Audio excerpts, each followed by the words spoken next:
I'm meteorologist Chris Holcomb from the 11 Alive Storm Trackers. NOAA released its winter weather outlook on Thursday morning, and a lot of this outlook is heavily weighted on El Nino that is occurring in the Pacific Ocean. And believe it or not, the warmer waters developing all the way out to the west will actually impact what type of weather we have here. So let's take a look at what we're watching here from, again, NOAA's precip outlook for the months of December, January, and February. Meteorologically, those are the winter months. And as of right now, everything is pointing toward a wetter than average winter time. And if we break those months down, December could be a little drier, but then we think that January and February will be wetter than average. And when you compare that to the temperatures expected, well, this doesn't tell us a lot here. NOAA is saying there are equal chances that we could have above average temperatures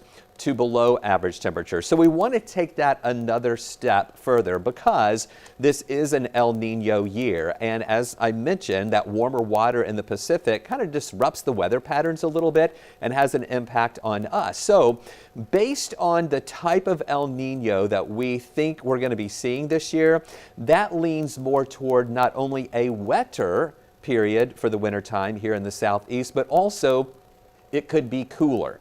Now, what's tricky with these long-term forecasts and long-range forecasts is that we can't be specific about when it's going to be colder than average or when it's going to be wetter than average. It's not going to be wetter than average every single day and be raining all the time. But if we do get a wetter period at the same time with some cold surges moving in, that would mean then that our chances for winter precip may be a little higher this year compared to in years past. Now again, long-range forecasting is very difficult to be specific about. We're mainly looking at trends, but as of right now, NOAA is saying a wetter winter and equal chances for above or below average temperatures. But here with the 11 Alive Storm Trackers, we're leaning more toward an El Nino scenario, which would also be a wetter winter period as well.